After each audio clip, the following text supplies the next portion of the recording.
성도들의 교과 공부를 응원합니다. 답심입교회 이득윤입니다. 안녕하세요. 유튜브 채널 은혜의 전율의 이은혜입니다. 가을이 깊어가고 있습니다.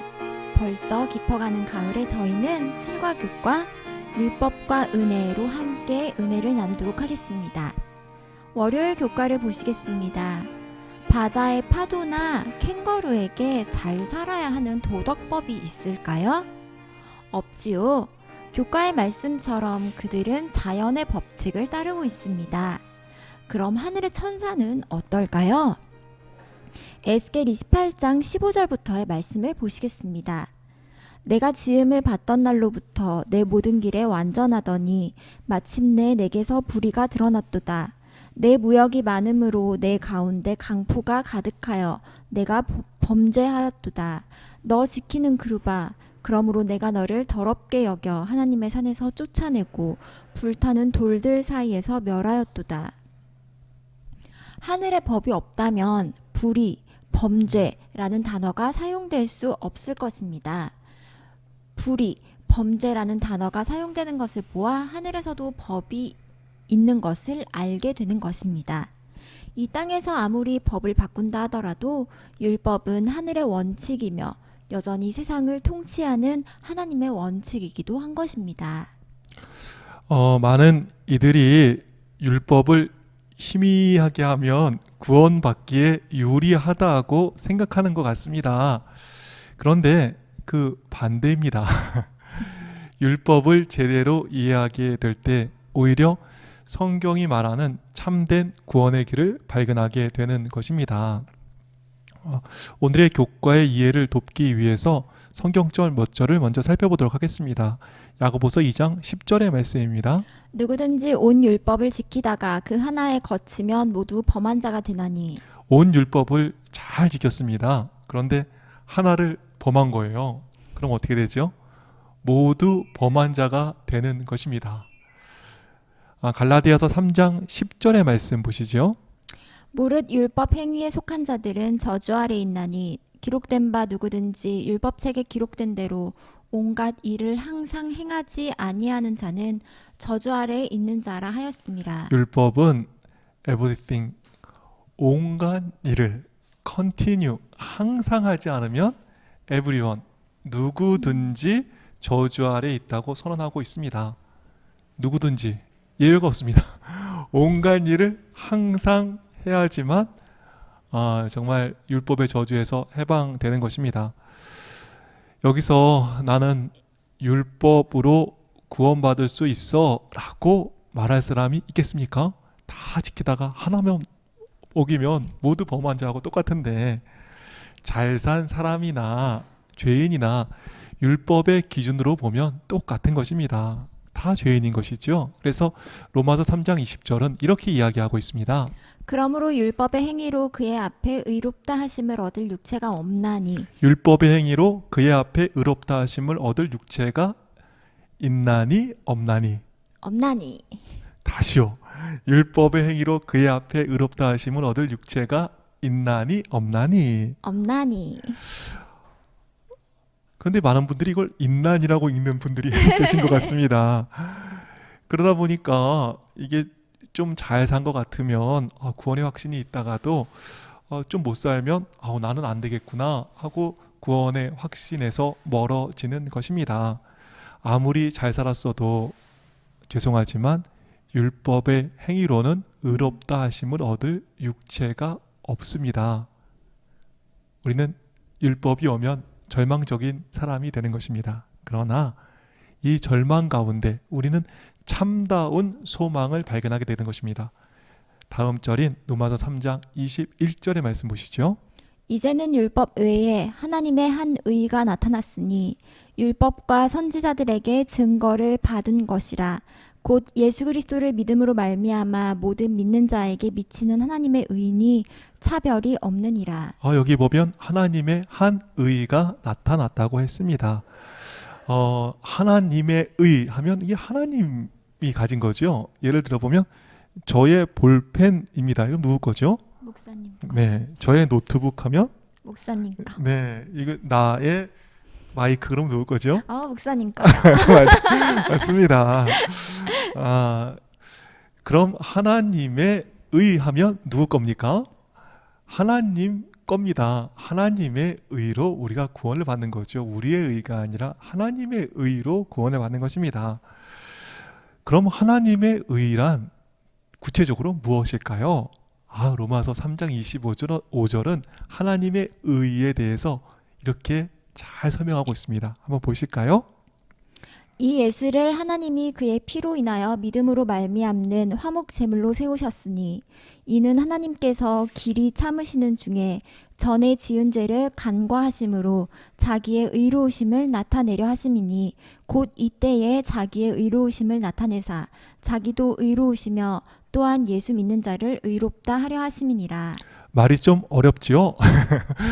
이해가 어려우실 것 같아서 제가 번호를 써놨습니다. 번호대로 읽어보시면 이 말씀이 좀 더 잘 이해가 될 수 있습니다.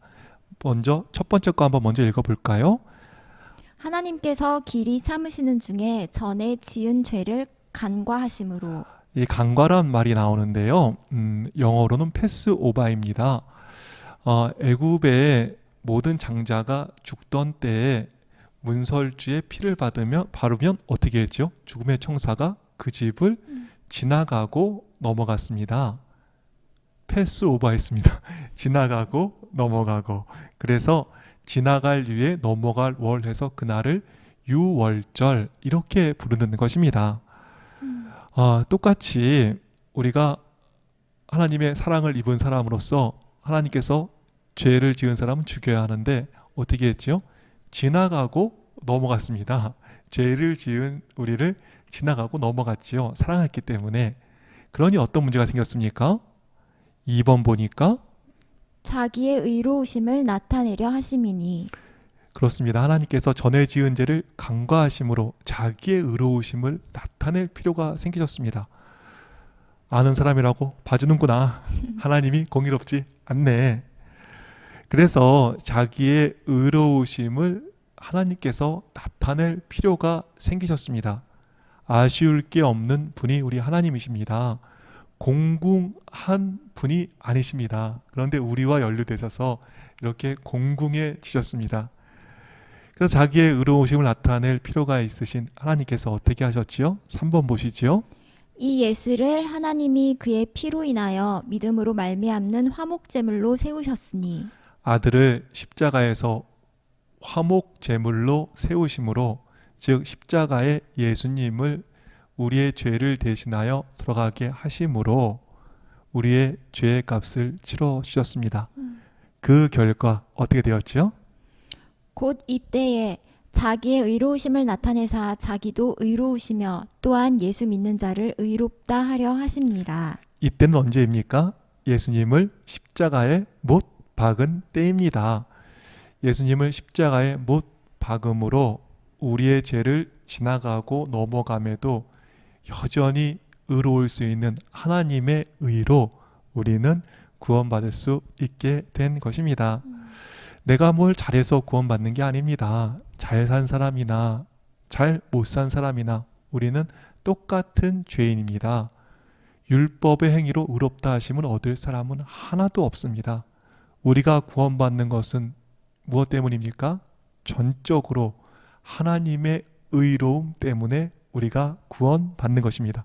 나의 의가 아니라 하나님의 의로 구원을 받는 것입니다. 아멘. 그래서 목요일 교과의 제목이 뭐지요? 너희의 의로움 때문이 아니라 우리가 구원받는 게 뭐 때문이 아니라고요? 우리 사람의 의로움 때문이 아니라는 거예요. 그래서 목요일 교과에는 엘렌 화이트의 글이 소개되어 있습니다. 믿음으로 말미암는 의란 무엇인가? 그것은 사람의 영광을 먼지로 덮어버리고 사람 스스로가 할 수 없는 일을 사람을 위해 이루어 주시는 하나님의 일이다. 믿음으로 말미암는 의는 무엇입니까? 그것은 사람의 영광을 먼지로 덮어버리고 사람 스스로가 할 수 없는 일을 사람을 위해서 해주는 하나님의 일인 것입니다. 아멘. 우리의 구원은 내가 이룬 일 때문에 받는 것이 아니라 우리를 위해서 이루신 하나님의 일 때문에 구원을 받는 것입니다. 하나님께서 이루어 놓으신 이 하나님의 의를 부여잡고 구원의 소망 가운데서 흔들리지 않는 우리 모두가 되기를 간절히 바라겠습니다. 아멘. 그래서 안식일 교과는 이렇게 기록하고 있습니다. 죄를 짓는 자마다 불법을 행하나니 죄는 불법이라. 그러나 성경이 모든 것을 죄 아래에 가두었으니 라고 기록되어 있는 것처럼 우리 모두가 그 율법을 범했으므로 우리를 구원할 수 있는 것은 오직 하나님의 은혜뿐이다. 아멘. 너희는 그 은혜에 의하여 믿음으로 말미암아 구원을 받았으니 이것은 너희에게서 난 것이 아니요 하나님의 선물이라. 아멘. 정말 하나님의 선물이네. 우리에게서 난 것이 아니네요. 우리가 구원을 받게 된 것은 내가 한 어떤 의로운 행위로 얻는 것이 아니요 전적으로 하나님께서 하신 일로 하나님께서 가지신 하나님의 의로 구원을 받는 것입니다. 화요일 교과를 보시겠습니다. 화요일 교과는 계속해서 이렇게 기록하고 있습니다. 하나님께서는 그들을 위해 너무나 많은 일을 이루어 주셨으며 앞으로도 그렇게 하실 것이었다. 그 일은 그들 스스로는 결코 할 수 없는 일이었으며 그들은 애초부터 그런 축복을 받을 자격이 없는 자들이었다. 그렇기 때문에 이것은 받을 자격이 없는 자들에게 허락하신 하나님의 은혜였다. 그리고 그렇게 많은 일을 이루어 주신 하나님께서 그에 대한 반응으로 그분의 율법에 순종하라고 말씀하셨다. 이스라엘 백성들을 구원의 조건으로 율법을 지키지 않아야 했습니다. 구원은 전적으로 하나님의 은혜로 주어진 것입니다. 아멘. 율법의 순종은 우리를 위해 많은 일을 이루어 주신 하나님에 대한 반응으로 순종하게 되는 것입니다. 우리도 마찬가지입니다. 교과는 이렇게 이야기합니다. 그것은 지금도 마찬가지이다. 우리를 구원하는 것은 율법의 행위가 아니라 하나님의 은혜이다. 그러므로 사람이 의롭다 하심을 얻는 것은 율법의 행위에 있지 않고 믿음으로 되는 줄 우리가 인정하노라. 그리고 그 은혜에 대한 반응이 바로 율법에 대한 순종이다. 우리가 율법에 순종하는 것은 그 행위로 구원을 받기 위함이 아니다. 그러므로 율법의 행위로 그의 앞에 의롭다 하심을 얻을 육체가 없나니 율법으로는 죄를 깨달음이니라. 우리가 율법에 순종하는 것은 우리에게 은혜로 주어진 구원에 대한 반응이다. 율법 준수가 구원받은 사람들이 반응으로 맺는 열매이지 구원의 조건이 되지 않습니다. 율법 준수가 구원을 이루는 조건이 되지 않기를 간절히 바랍니다. 정말 율법의 순종이 구원의 조건이 되지 않는 것이 너무나 중요한 게 웨슬레가 루터의 로마서 주석 서문을 읽고 진심으로 회심하게 되었습니다. 그런데 웨슬레를 회심시킨 루터의 로마서 주석 서문은 이렇게 이야기하고 있습니다. 율법이 영적이기 때문에 당신이 행하는 모든 것이 당신의 내적인 마음에서 우러나오지 않는다면 아무도 율법을 지키지 못한다. 우리가 율법을 싫어하며 율법을 속박이라고 느끼는 한 헛되며 소용없다. 겉보기와 행실에 있어서 당신이 형벌이 두렵거나 보상을 바라고 율법을 지킨다고 한다면 당신은 자유로운 선택과 율법에 대한 사랑으로부터 하는 것이 아니라 마지못해서 그리고 강제 아래에서 율법을 지키고 있는 것이 되고 만약 율법이 없다면 당신은 다른 식으로 행동했을 것이다. 율법 준수는 동기까지 포함합니다. 억지로 마지못해 형벌이 두려워서 또 보상을 바라고 하는 것은 헛것이 되는 것입니다. 그런데 형벌 때문에 또 보상 때문에 지킨다고요? 그것은 율법을 지키는 것이 아닙니다. 율법을 지키려면 먼저 형벌의 두려움이나 보상을 바라는 것이 아닌 자발적인 것이 되어야 합니다. 그래야 율법을 지키는 것입니다.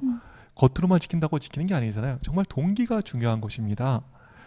율법을 형벌 때문에 율법을 지키는 사람은요, 율법의 형벌이 없다면 아마 다른 식으로 행동했을 것입니다. 그건 순종이 아닙니다. 네.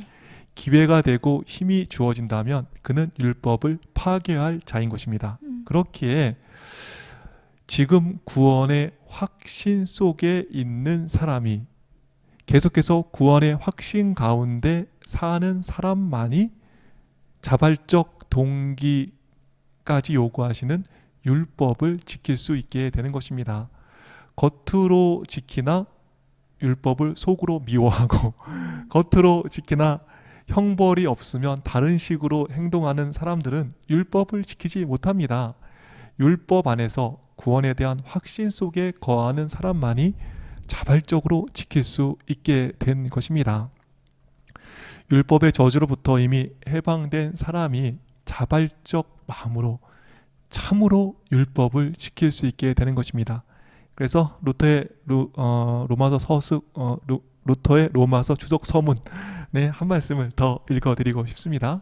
학교에서 논쟁을 일삼는 궤변론자들이 우리에게 행위를 통하여 은혜를 받을 준비를 하라고 가르치는 것은 우리를 그릇 인도하고 있는 것임은 분명하다. 그렇지 않은가? 사람이 자신의 마음속에서 마지못해서 선행을 하는 것이라면 어떻게 그가 그런 행위들을 통하여 스스로 선하게 될 준비를 할 수 있겠는가? 마지못한 적대적인 마음으로부터 나오는 행위들을 하나님이 기뻐하실 까닭이 있겠는가? 율법을 성취하기 위해서 우리는 그 요구사항들을 기쁘고 사랑스럽게 충족시켜야 한다. 마치 율법이나 그 형벌들이 존재하지 않는 양, 율법에 대한 속박감을 느끼지 않고 덕스럽고 올바른 삶을 살아라. 구원을 받기 위해 마지못해 지키는 율법은 율법의 준수 정신에서 너무 멀리 떨어진 것입니다. 우리 가운데 율법을 지키는데 오히려 하나님을 기쁘게 못하는 사람들도 있는 것입니다. 마지못해 지키는 율법이 아니라 구원을 얻지 못하는 건 아닌가 하고 긴장 가운데 지켜지는 율법이 아니라 구원을 주신 하나님의 사랑에 반응하여 하나님 정말 기쁘게 하려는 그 자발적인 마음으로 율법을 지키는 우리 모두가 되기를 간절히 바라겠습니다. 아멘. 율법을 준수하는 것은 구원을 받기 위함도 아닙니다. 그리고 고행을 하는 것도 아닙니다. 화요일 교가를 보십시오. 제목이 내 행복을 위하여입니다. 신명기 10장 13절 말씀입니다. 내가 오늘 내 행복을 위하여 내게 명하는 여호와의 명령과 규례를 지킬 것이 아니냐. 여기 보면 내 행복을 위하여 또 내게 명하는 이란 말이 나오는데요. 이것이 히브리 원문에는 단수로 쓰였습니다. 지금 하나님께서는 이스라엘 민족 전체에게 말씀을 하고 계십니다. 그런데 단수를 사용하고 계시는 것입니다. 즉 하나님께서는 이스라엘 한 사람 한 사람에게 말씀을 하시는 것이죠. 즉 개개인 모두가 말씀에 순종해야 함을 의미합니다. 우리는 여기서 너무나 감동적인 말씀을 보게 됩니다. 내 행복을 위하여. 우리가 누구의 행복을 위하여 율법을 지키라고 했죠? 하나님의 행복을 위해서. 우리가 율법을 지키는 것은 우리의 행복을 위하여 지키는 것이라고 말씀하고 계십니다. 아멘. 신명기 10장 13절의 말씀을 다시 보실까요?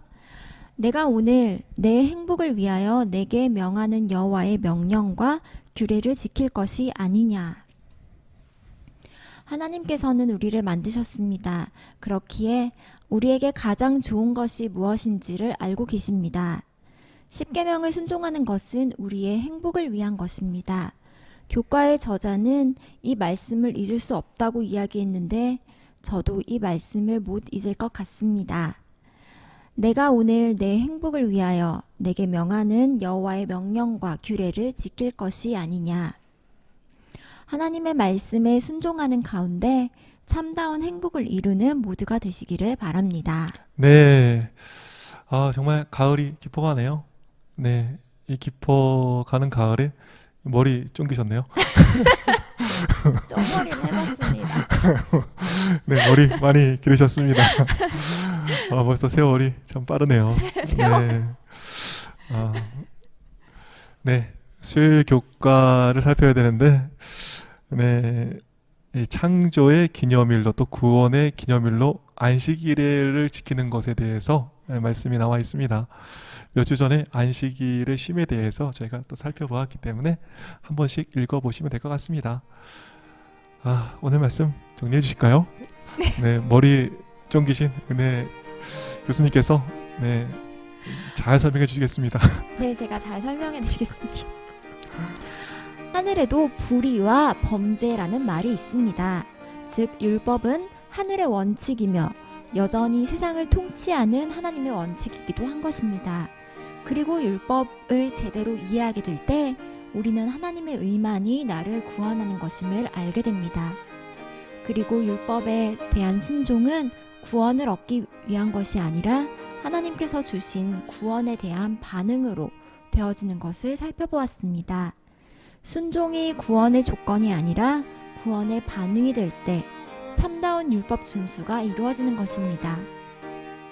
그리고 율법 준수는 짐이 아니라 우리의 행복을 위함이라는 것도 살펴보았습니다. 오늘도 소망 없는 우리를 구원해 주시는 하나님의 은혜에 감사하게 되는 날입니다. 네, 그럼 저희는 8과 생명을 선택하라라는 정말 특별한 말씀으로 여러분을 다시 찾아오겠습니다. 그때까지 몸 마음 평안하세요.